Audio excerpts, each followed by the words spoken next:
forget you. I miss you, I miss you, I miss you all the time. Hey there, Cerise here. Thank you so much for joining me. Welcome to my channel. Welcome to story time. Guys, this story is very interesting. Wow, it is a very interesting story. It shows how deceit, kind of like innocent deceit or paranoia, can turn to fate. Wow. Okay, so let's sit back and buckle up. Let me give you the characters. There's a character, we're going to name him Dan. He's the main father. And then we're going to have a child, and we're going to name him Gavin.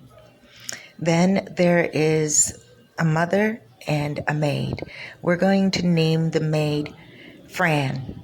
Okay? So the mother, let me give you a backdrop on everything. So the father himself, he is a man that is dignified. Dan is someone who is completely wealthy, originally from the Dominican Republic, comes from a very wealthy family here in the Dominican Republic. So now he was pretty much, looking for a wife. He came from a very wealthy family. He worked with the business most of his life, and then finally he was looking for a wife. So he traveled the world and everything, but he wanted a Dominican wife. So he came back home here to the Dominican Republic, and he went to his small town, which I'm not going to mention, and he met a woman. And there were a lot of women that he went on dates with. And everyone knew that he was just choosing from a lot of women. And he boiled it down, kind of like The Bachelor, but in real life. And he boiled it down to one young lady in his town. Okay, so, they got married. They were very happy. That night when they got married, he got poisoned. Now, at the time, he didn't know that it was her uncle that poisoned him. Okay. Now, the uncle was her dad's, right? Was his wife. Let's just name her Maria. So it was Maria's dad's brother. Okay. And he poisoned Dan. Now, Dan knew he got poisoned, so he refused to go back to Maria's. He refused to do anything with the family again, but he knew it wasn't her parents that did it. So he continued to care for her parents, continued to provide a home for them and roof over their head, but he would never allow Maria to go back to their house, and he wouldn't go back to their house either. He just felt like it was unsafe, and they were so hurt by it, but they understood because everyone knew he was poisoned. He went to the hospital and they said he was rat poisoned, right? So, and it was only him. It wasn't any other food or anything.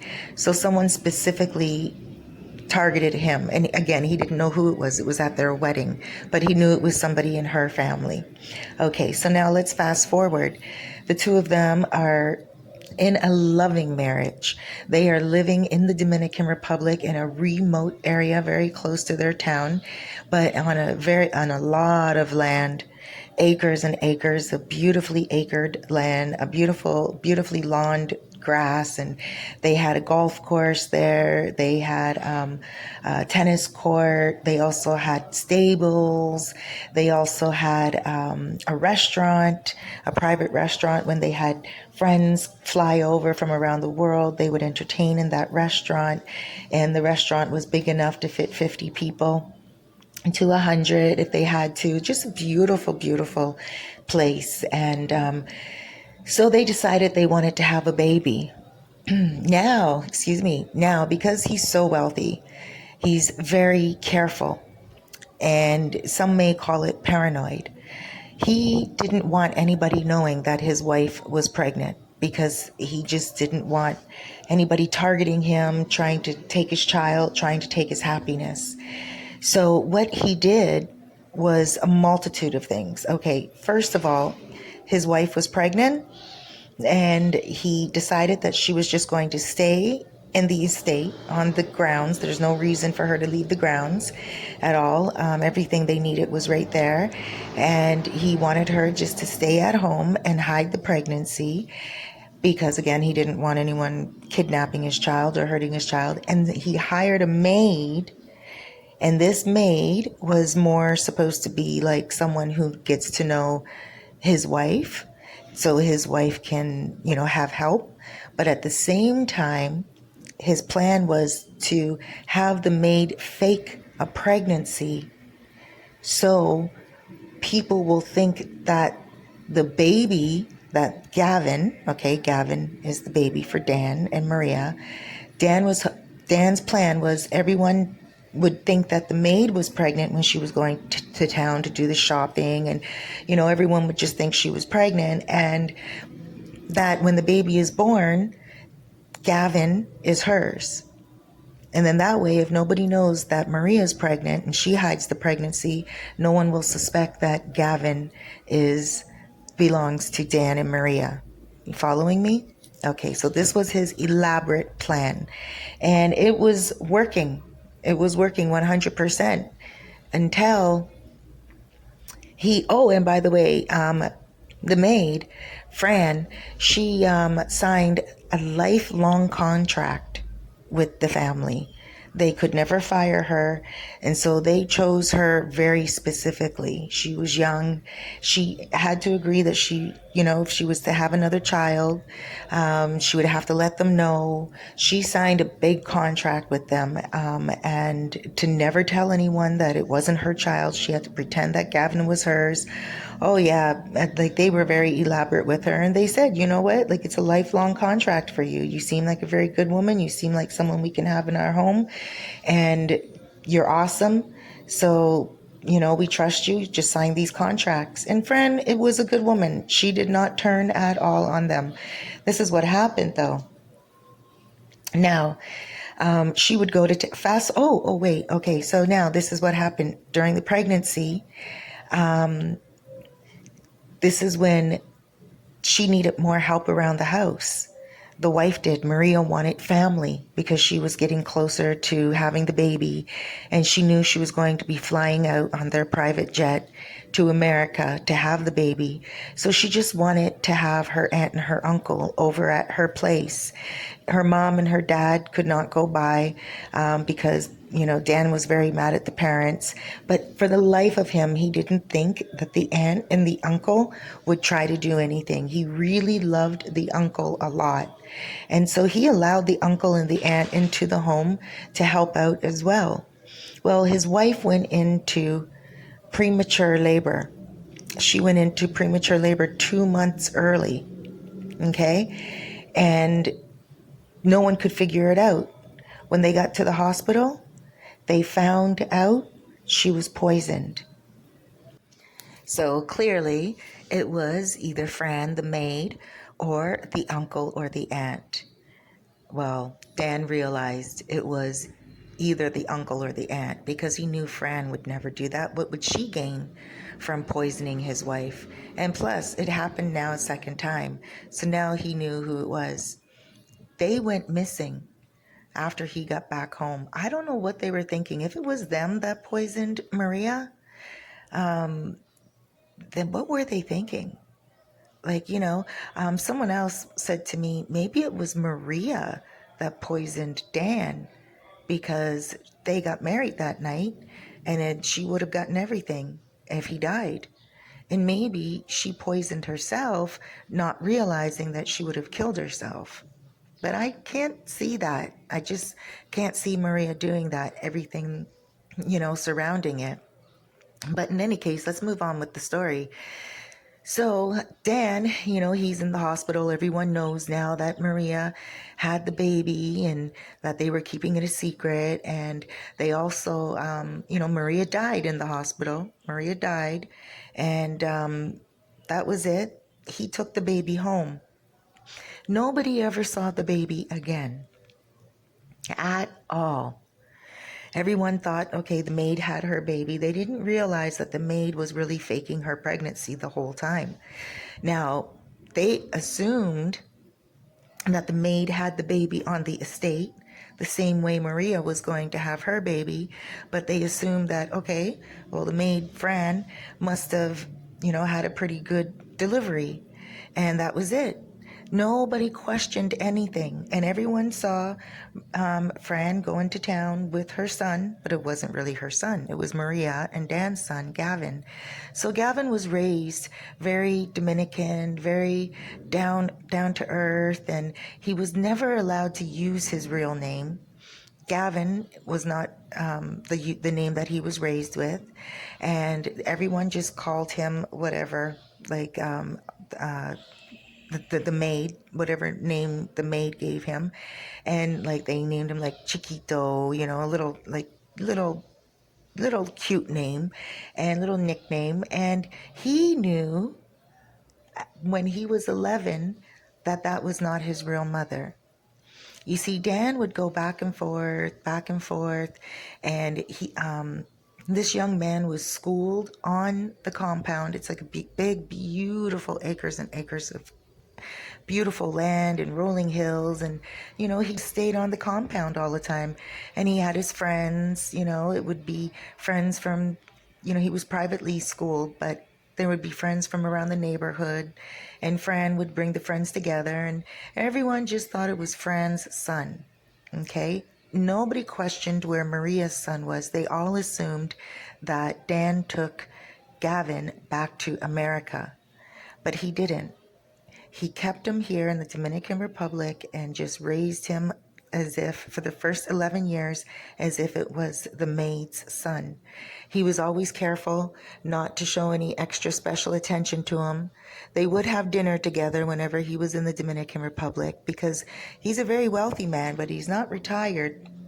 He's still working businesses and still traveling and investing and, buying property, selling property, and buying businesses, breaking them up, selling them, and, is a lot into stocks and everything of that nature. And so he's a pretty well-traveled and deeply invested man. And so he didn't have time to raise his son, and especially with his wife dying, he was depressed, and he wasn't about to have his son be a target.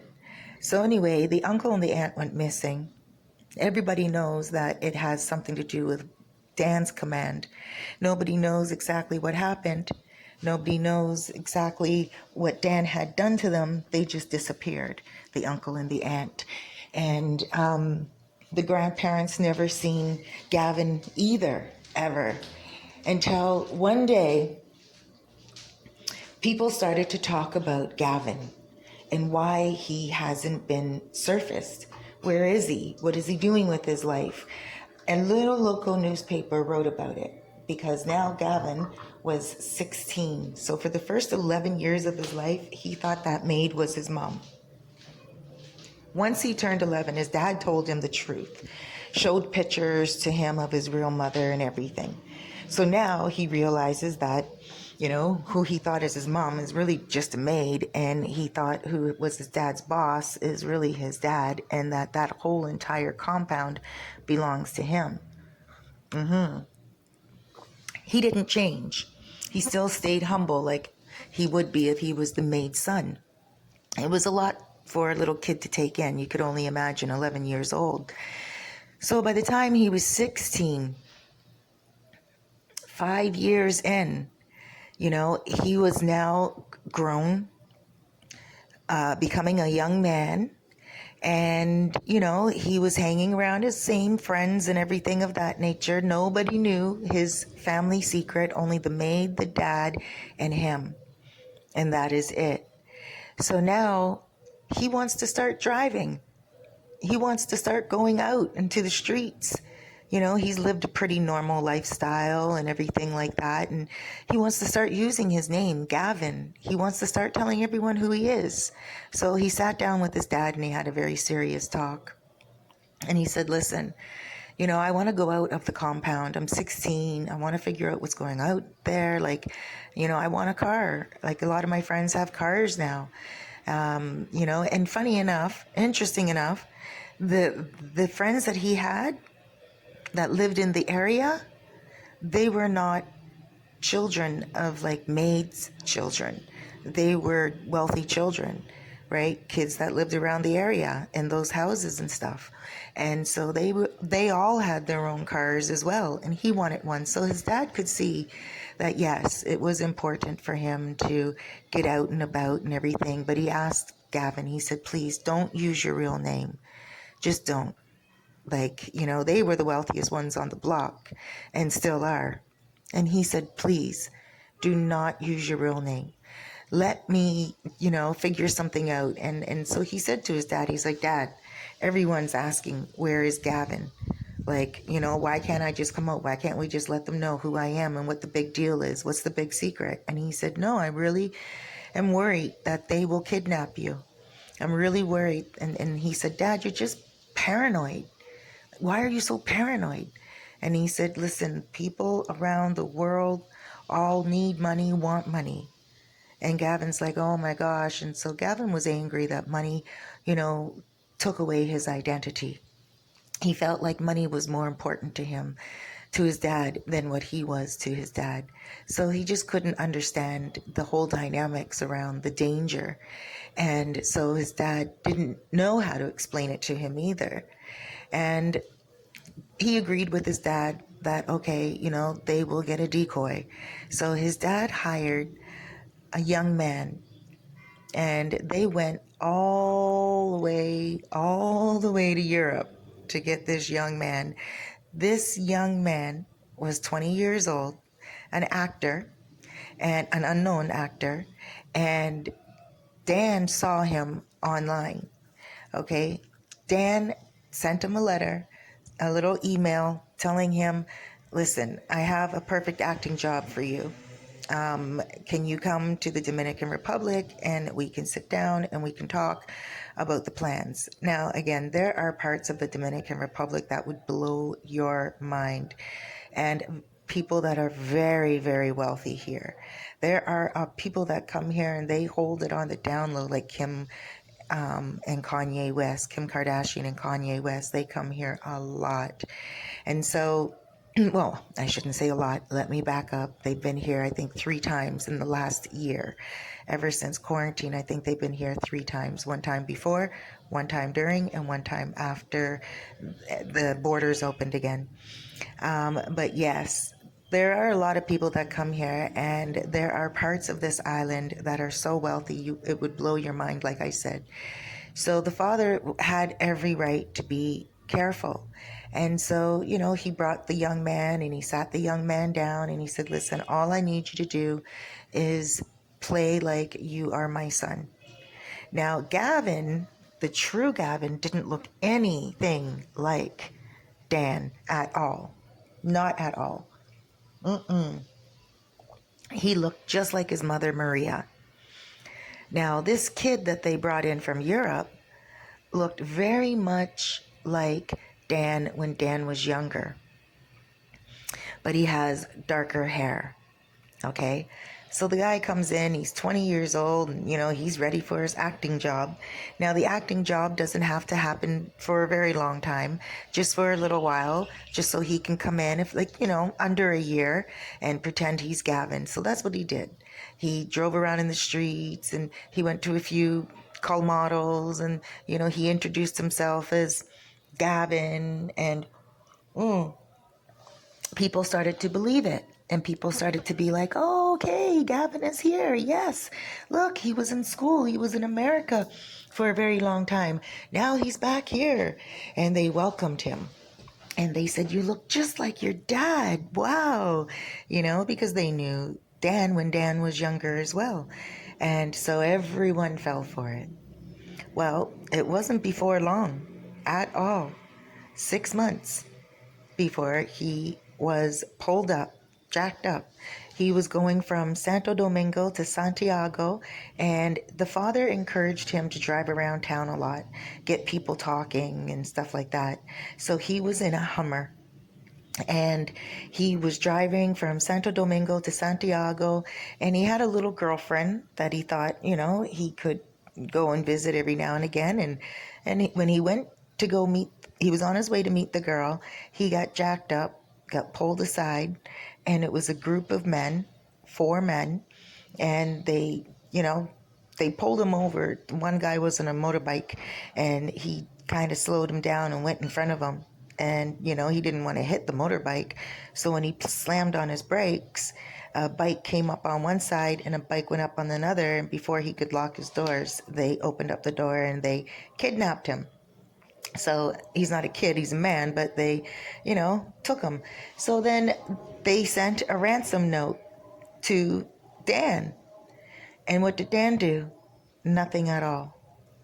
Dan pretty much made sure that he got double security at the front gate.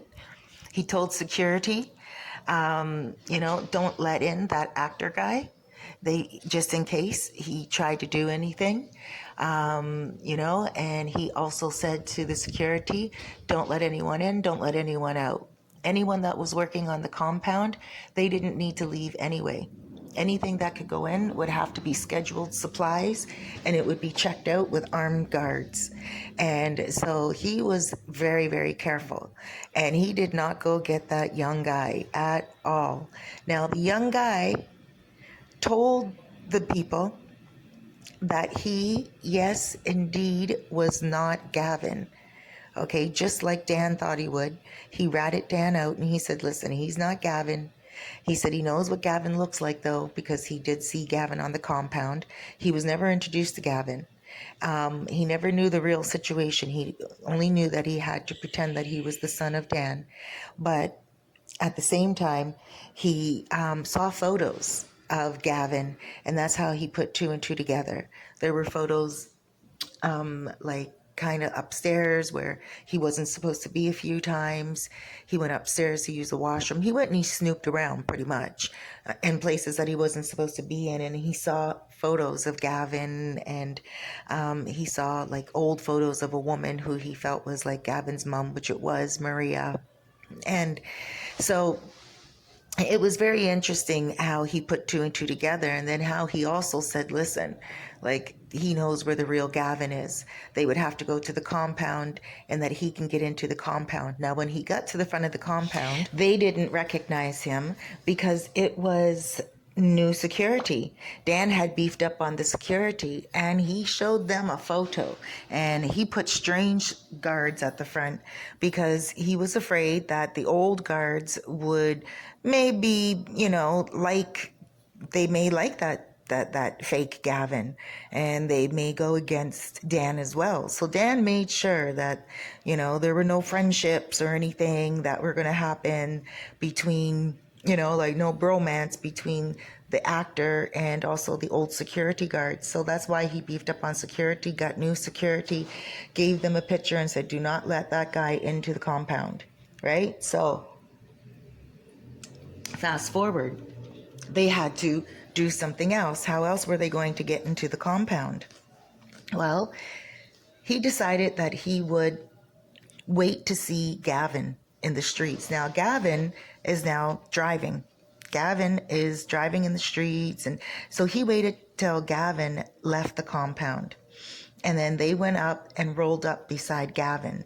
Now, they said to Gavin that they're going to, take him and kidnap him. And Gavin said, for what? Now, Gavin's a pretty smart dude. Gavin said, because of my dad, because of my dad's money. And they're like, yeah, they want money. Now, these guys must have been really dumb criminals. But Gavin said to them, well, I'll help you, but you just leave me out of it. If you want money, I'll help you. I'll help you get my dad, but leave me out of it. It's not my money. It's my dad's money. And they were like, yeah, but how else are you supposed to get the money? And then he's like, take my dad. Why are you taking me? Now, at this point, Gavin doesn't like his dad. Gavin is angry at his dad because he feels like his dad allowed money to rule his life. So Gavin let these guys into the compound, and he said, here. And he said, just tell them that I said you can go in, give them this code. So they went to the front area code, and not the actor, just the other dudes. And they said that they're friends of Gavin, and they want to get in. The guards let them in, just as easy as that. They went over by the pool. They saw the dad, and they told him that, they held a gun to him, and they said they wanted money. Just like that. And then Dan said, "You're not getting anything. You're just going to have to kill me." And they said, "Well, give us something." And then so they picked him up. They tied his hands, took him into the house. And, he was going with the flow. He said to them, "If you want something, you're going to have to kill me. I'm giving you nothing. Like, just take it all." And, they were like, "Well, even like, what do you got here?" And they started to take them all over the house. They're looking for jewelry in each room. And they started to get frustrated. They weren't going to take the TVs. They just wanted money, and they just wanted jewelry and like cell phones and stuff. But he had none of that in the house. Dan was very, very careful. And, and then he said to them, "Who let you guys in?" Like, he was talking to them calm, and he said, "Who let you guys in? Like, what's going on here?" And they said, "Gavin, your son told us the code to get into the front door." And Dan was so shocked. Dan gave them money, and he said, "Here, come here." And he told them calmly, and he told them, "Get lost. Take this and go." And they took a few $1,000 and they left. And when Gavin got home that night, Dan kicked him out. Dan was so angry. He didn't know what to do. He felt like Gavin put his life at danger, and he felt like his own son was the enemy now. And so he had Gavin leave. The maid begged and begged to be able to take Gavin. And Dan said no. And Dan said to her that she can stay on the job because he made an agreement with her, but there was no way that Gavin was going to stay on the grounds. Gavin left. He didn't know where to go. He was in town, and he was trying to convince people that Dan was his dad.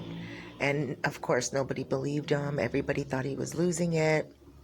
And he went to a few of his friends' houses, and he told them, and they laughed at him, and they're like, okay, they thought he was high on something. And so, people, after a few days, he did some couch surfing and everything, and people were like, okay, you know what, like, you got to go back home now.